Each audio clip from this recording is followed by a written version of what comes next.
You're listening to the Author Stories Podcast, bringing you the story behind the stories and the storytellers. Margaret White, Terry Brooks, Sheena Kamal, Matthew Quick, JT Ellison, Walt D. Williams, Brad Ford, Corey Dr. O, Brandon Sanderson, Robin Mott, Ernest Klein, Jim Butcher, Charlene Harris. Visit hankgarner.com for archives of all the shows. Today's guest is David Baldacci.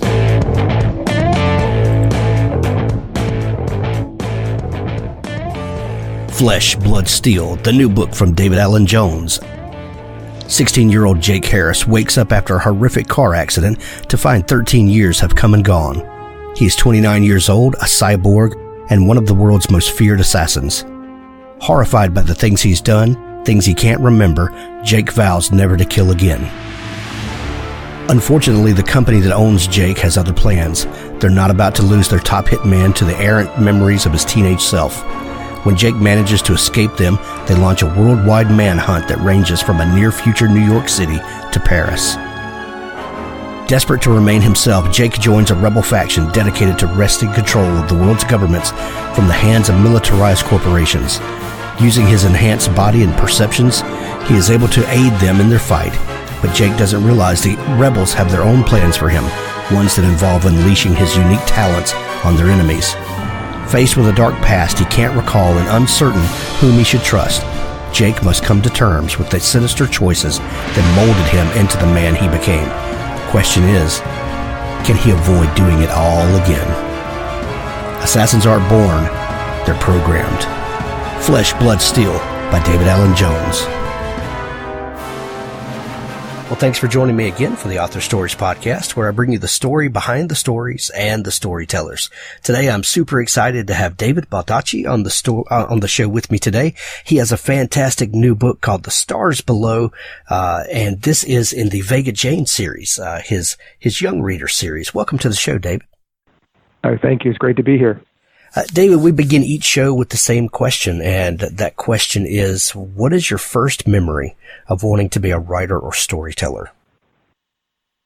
Probably when I was 8 years old, my mom got me a blank journal from the store.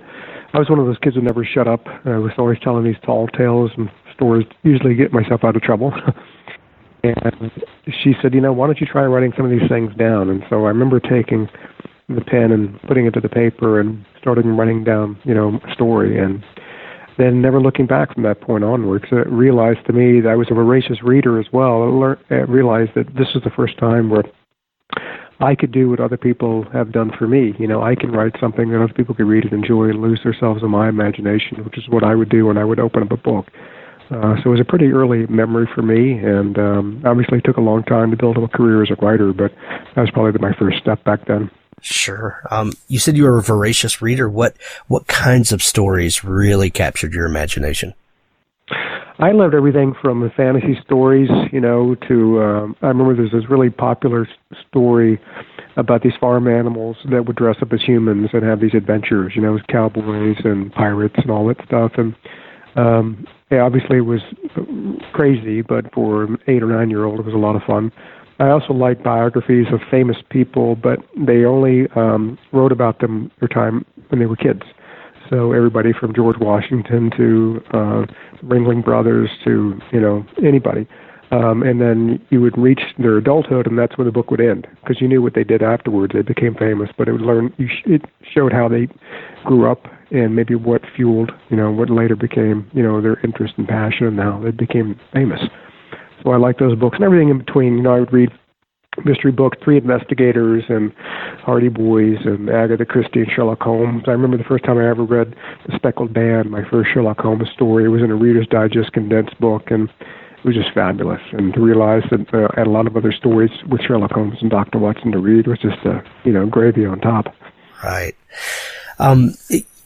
A lot of writers have that story of that being a youngster and someone recognizing that gift in them and giving them something, or maybe it's just a piece of encouragement. Maybe it's a journal like your mom gave you.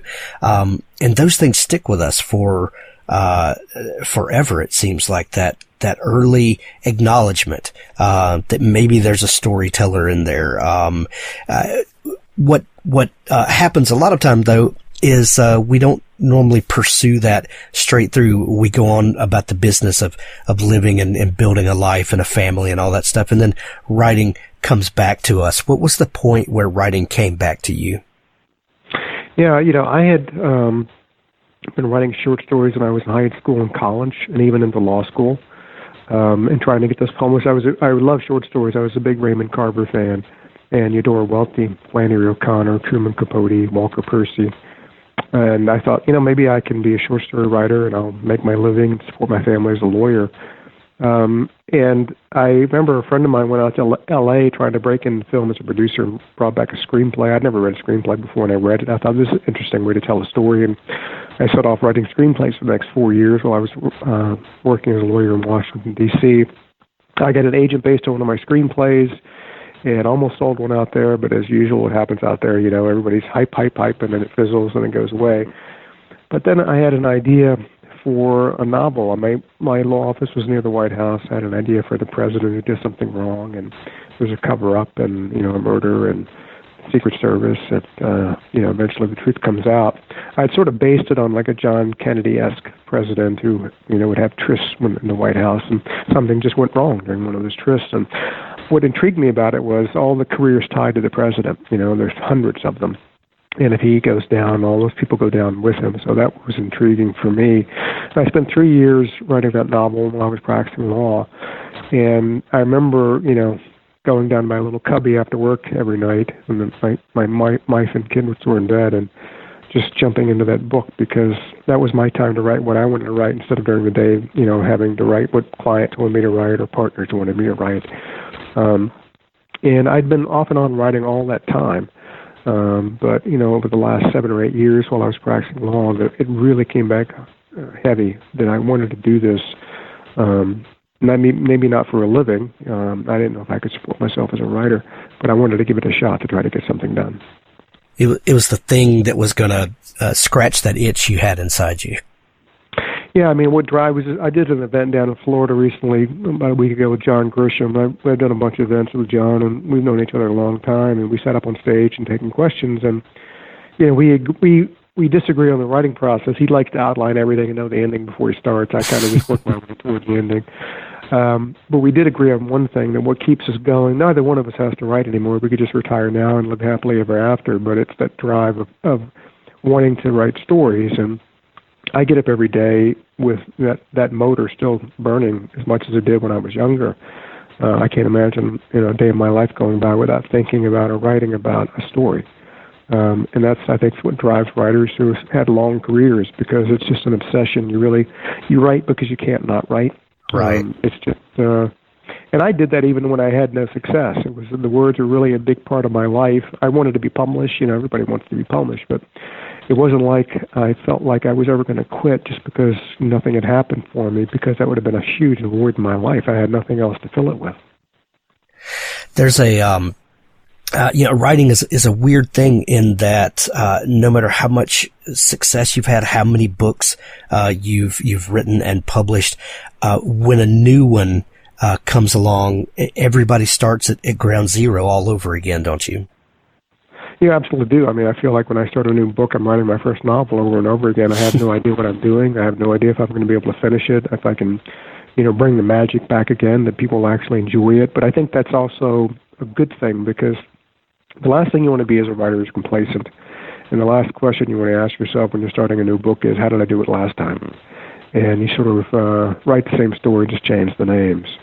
And there are some who do that, but for me, it's always like, I want to do it differently every time. I want to have that fear that gives me the edge, that drives me to write good stuff every time out. One thing that people, I've written over 40 novels now, and people say, how do you keep coming up with stuff? How do you keep the quality up? And I tell them it's fear. It's just fear that I can't do it. And it's amazing what a motivator is. Fear is. Isn't that crazy that, people talk about this imposter syndrome, of each time a new book comes along, you're just like, oh, I don't know if I can do this. But there has to come a point in the writing where instinct takes over and the natural storyteller bubbles to the surface and all of that stuff goes away. Is there a certain point in a project where that tends to kick in for you, or is it different with everyone? Well, I think it can be different timing-wise exactly with everyone, but usually when I'm in the middle of a story and I'm not really sure where to go with it, I'm not really sure if it's moving in the direction I want it to go, or am I going to finish it, then it's all of a sudden the instincts and the storytelling skills click up a few extra levels.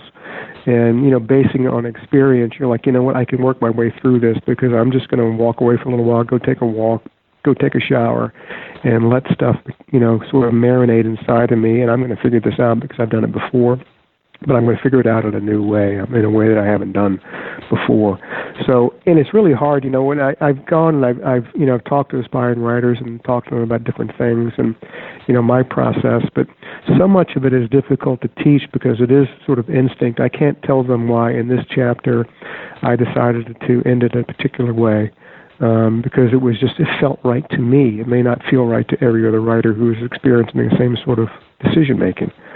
So everybody gets there from a different way, but the longer you do it, the more you understand the relationship between the reader and the writer about if I'm leading you down this path, I know you're going with me down this road. I'm going to throw in a twist, but I know that you're not going to see it because I'm leading you the way I want you to lead. And again, that's difficult to teach, but the more you do it, the more comfortable and confident you get about your ability to carry that out each time. Right.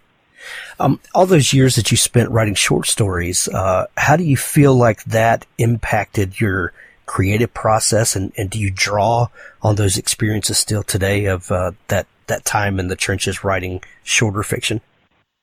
Oh, absolutely. I mean, short stories there's nothing different between short stories and novels except the length. You have to have a plot, a narrative, dialogue, characters. The only difference is you don't have a lot of pages to hide your weaknesses. True. So it's a little harder actually. So I think short stories are a great reason to start with short stories is because you can finish something. It's not going to take you years probably. Feel good about it, which will encourage you to keep going. And at the same time, it helps you build up all the skills you're going to need for longer format writing. So I would encourage any writer, you don't have to start out with a novel or a screenplay or a teleplay. You start out with a 6-page short story and just write something you're interested in, and you're going to have to use all the same tools you're going to need for a novel anyway. So work on it that way. And that's what I did. It worked out for me. David, as authors, there's really no shortage of ideas. That's the kind of the cliche question everybody hates to get asked is where do you get your ideas from? But the truth is ideas are everywhere if you just open your eyes and ears. But there's something different about a great idea, that idea that floats above all the others. When a great idea comes to you and you know that this is going to be a story that you want to tell, how does it usually come to you? Is it a character that comes first? Is it a plot device? Is it a setting? What usually begins that for you? I'll give you 2 examples for different things. First would be plot. My third novel was called The Winner. And when I was in law school, I wrote a paper about lotteries and how they were unfair. They were really a regressive tax on the poor. And back then, the states didn't have to adhere to fair advertising laws. If you're a Burger King and you have a lottery, you have to say, okay, the odds of winning are 1 in 240 million, so don't do it, right? If you're the state back then, at least, when states started doing lotteries again, they didn't have to tell you what the odds were. They could just tell you everybody wins. And I didn't think that was right. So anyway, The Winner was my third novel. So the plot was sort of a high-concept plot. I had a villain named Jackson, who figured out a way scientifically, by a chemical process, how to fix the United States National Lottery so he could pick the winners himself. So that was the concept. And then I had to inhabit it with characters, and I did with Jackson the villain and Lou Ann Tyler the heroine, and all that. And that was great. So I started out with plot on that one. That was I thought was a cool idea. For character-wise, I'll give you an example of The Memory Man, which is Amos Decker. I've been fascinated by the brain and how little we use of our own memory and our brain's ability to understand information and remember it. So I had an idea for an ex-football player who had suffered a traumatic brain injury on the field, which had given him hyperthymesia, which is perfect recall. And it's an actual condition. You can either get it 2 ways. 1, you're born with it. 2, you get it through traumatic brain injury. sometimes when you have a brain injury, your brain rewires itself around that injury, and that opens up other parts of the brain you haven't been utilizing, and that's where the perfect recall comes in. So that was the character, and then I built plots around him. Wow. Your name is synonymous with big political thrillers or scientific thrillers like the one you were just telling us about, or these edge of your seat page turners, that we love to buy and take on vacation with us and just get lost in the stories that you tell us. But your new book, The Stars Below, is the fourth book in a young reader's fantasy series. First off, what is your draw to fantasy, and why this audience for this series? I think I was drawn to fantasy because I loved reading it as a kid. I was a big Lord of the Rings fan, and a C.S. Lewis, The Lion, the Witch, and the Wardrobe, and books that had fantasy elements to it. And I had been writing books for a long time, and I decided, I loved reading fantasy. Wouldn't it be great and liberating to create my own world? And in 2008, my wife gave me a blank page book for Christmas, which is a bad idea. Don't give blank paper to a writer on a major holiday. Off I went in my cubbyhole and I started writing. And I remember in 2008, I wrote the first name down, Vega Jane, and she turned out to be my protagonist in the series. And then I spent the next 5 years building, the world in the first novel, The Finisher. And it was just different. It was doing something different, and not having to restrict myself to real world elements, and being a kid again where I could just sit and create an entire world detail by detail.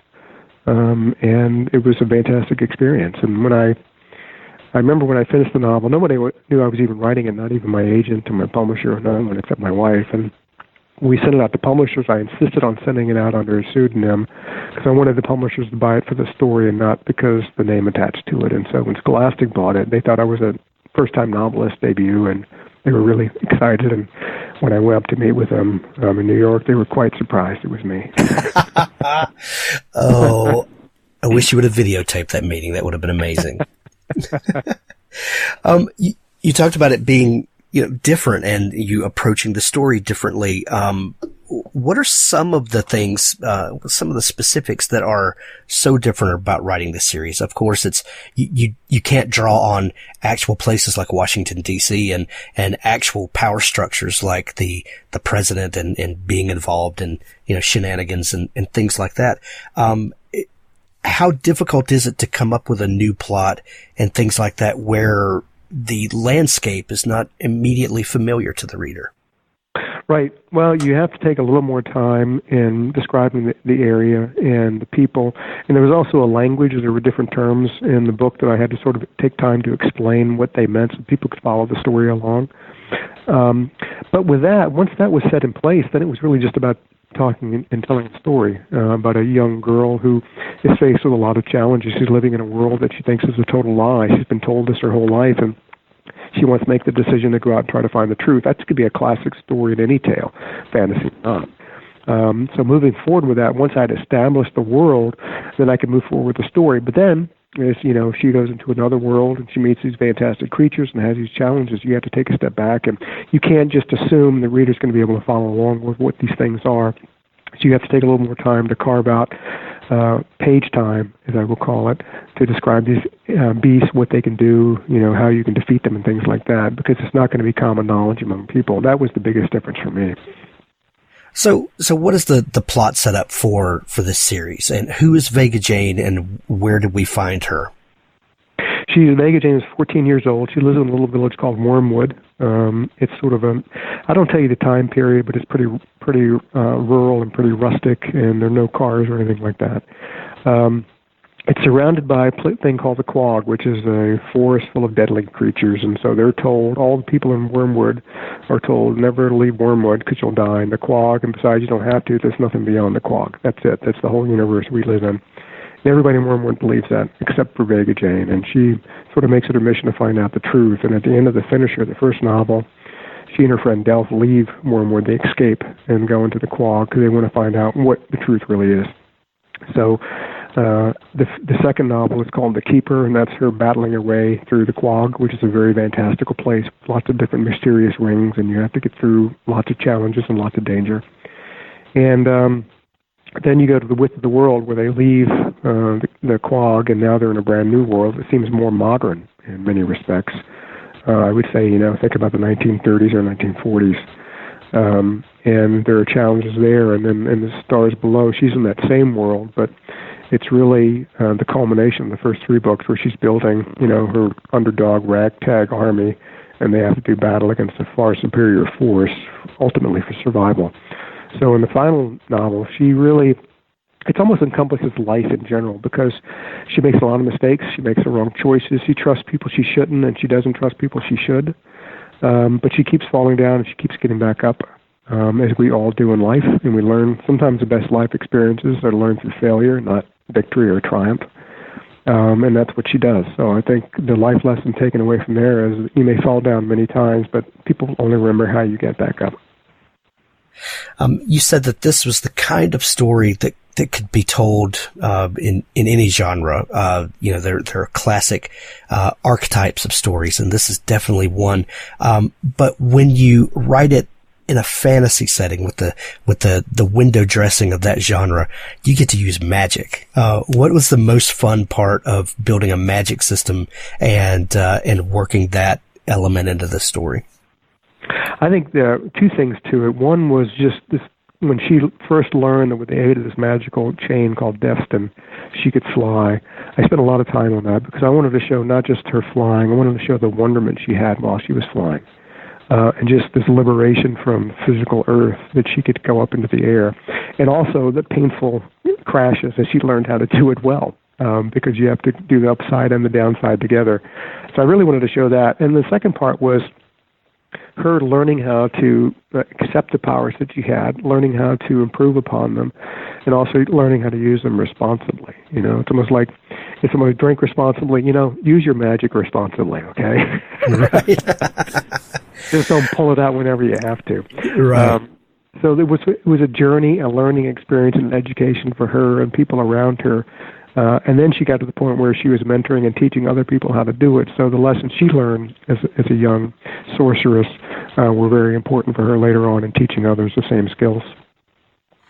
In your adult novels, your thrillers, you have a very distinct voice. You know that no matter which one of your recurring characters or established series that you're, or one of your standalone books, it's a David Baldacci book. You have a very distinct voice.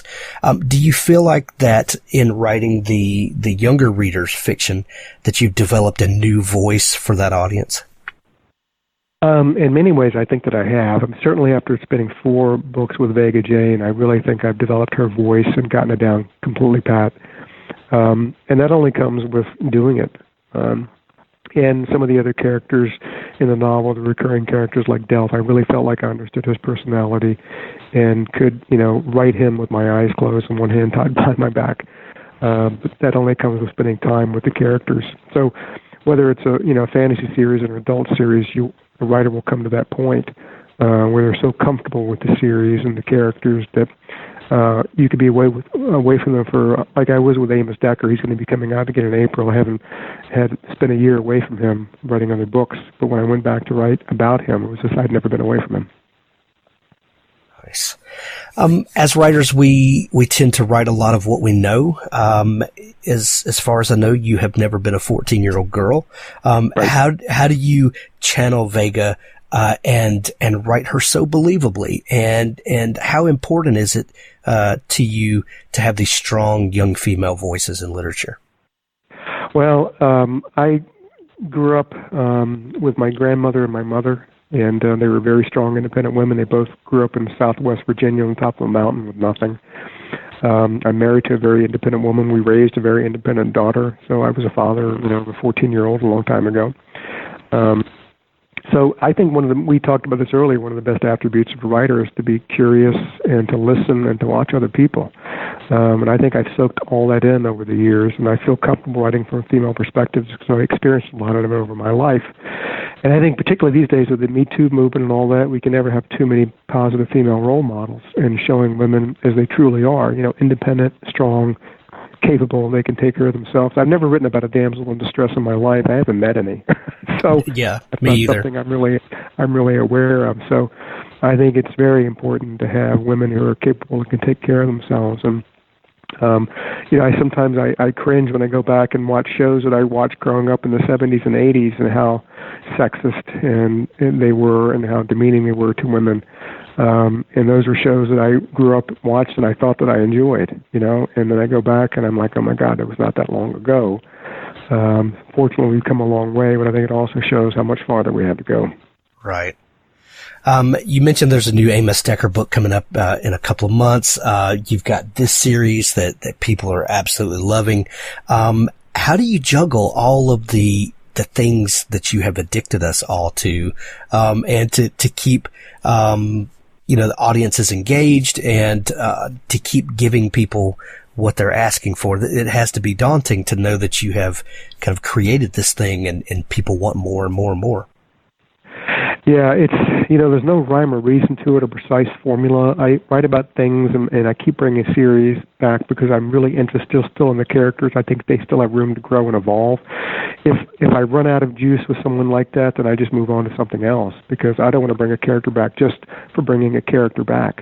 It's not something I'm interested in. But at the same time, you just have to have a feel for it. And if a character has juice, I tend to be able to find it. And if not, then I make the hard decision of not bringing them back. You have been very generous over the years with your advice to aspiring writers and to up-and-comers and just to people that just love stories. And you have kind of helped light that fire in a lot of people. Are there things that you do to keep yourself motivated through the years? And do you ever just want to take a break and just walk away for a little while? I think I keep motivated by, trying new things and trying new series, branching out into fantasy. I have another book coming out in the summer. I didn't even know I was going to write it. I was on book tour last year, and I had an idea for a crime noir. I thought it was going to be a short story that would be published as an ebook set in the 1940s, an era that I love, and books and movies that I love from that era. And I wrote it, pretty quickly. It was a full-fledged novel after a couple of months. So I think it's because I take different chances and risks and get outside of my comfort zone and try different things. That keeps me energized, on my toes, and which I think is good. Again, you never want to ask the question, how did I do it last time? It's just not going to have a good result from that. But sometimes I write all the time, and I don't really feel like I'm worthy of a break because I feel like my whole life is a break. I get to do what I love and make a living from it. But sometimes you do have to just go away for a little bit, re-energize, recharge, think about what you want to write about next. Sometimes you don't want to just plunge into something else without thinking it through. I've done that before sometimes with mixed results. But I've never been away from writing for an extended period of time. I mean, it's just not something I've ever done. I think the longest I've been away is maybe a couple of weeks where I haven't really sat down and thought about a story. And that seems to be long enough for me.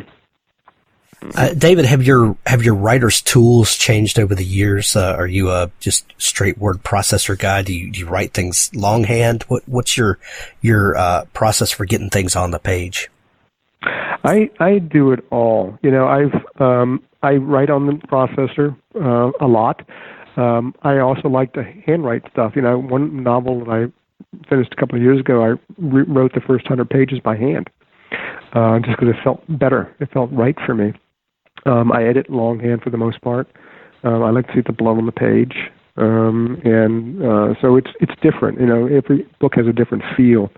Some are just total on the computer. Some are partly computer and also handwritten.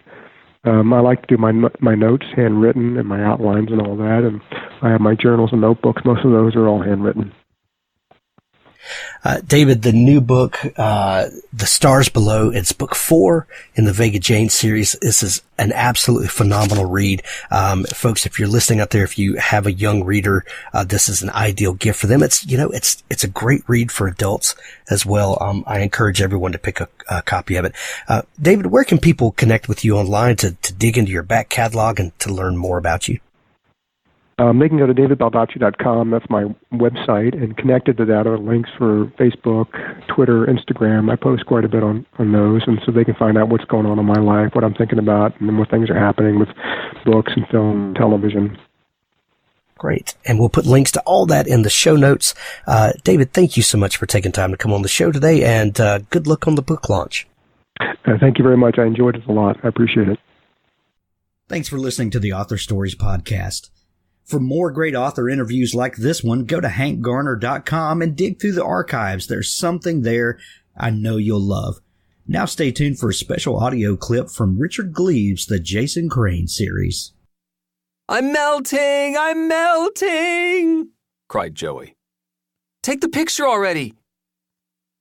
He stood with one arm around the bronze waist of the bewitched tribute statue, Samantha Stevens, riding a broom across a crescent moon. Jason tried in vain to frame the shot without any tourists in it, but that was impossible. From all points of the compass, a merry horde had arrived for Salem's 2-day summer psychic fair. All the commuter trains had burst open, like cornucopias filled beyond capacity, spilling endless fruits and nuts onto the red brick sidewalks of Essex Street. A vampiress in lavender shorts and feathered boots sold maple chocolate walnut fudge in front of the Witch City tattoo parlor. A near-naked gypsy in purple-green veils danced with a pheasant in her arms around a plug-in Hanukkah menorah. A fat man in a fetching blue jeans dress sold amethyst and citrine charm bracelets in front of Medusa Cafe, but his stand got knocked over by a one-armed crone driving a mobility scooter who sang "Choo-choo" as she passed, her stump on the wheel, her lipstick ghastly, her gnarled right hand raised in trailing plumes of noxious cigarette smoke.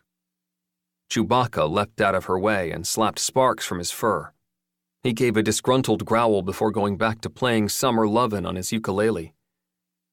The old one-armed dervish drove off, choo-choo, parting a crowd of wanderers, slack-jawed tourists with camera straps tight across their bellies, yellow-vested police on segways, elderly rollerbladers, face-painted infants and harried parents, and college girls.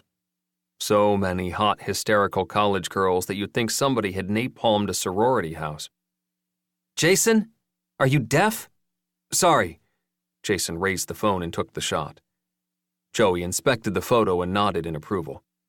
Your turn. No, thanks. Do it, Shaggy. Don't make me hex you. Jason gave in and traded places. He put an arm around Samantha's metal back. Her bronze body had flushed in the afternoon sun, warm through his glove, but her eyes were weary. No, downright creepy. And her smile was forced, like a Disneyland princess who'd had her toe stomped. Say chowder, cried Joey, who'd been practicing his New England accent all morning. Come on, man. Say chowder. Fine, chowder. Joey got the shot, and Jason surrendered Samantha to a chubby kid wearing a Gandalf beard who climbed up to worship her bronze bosom.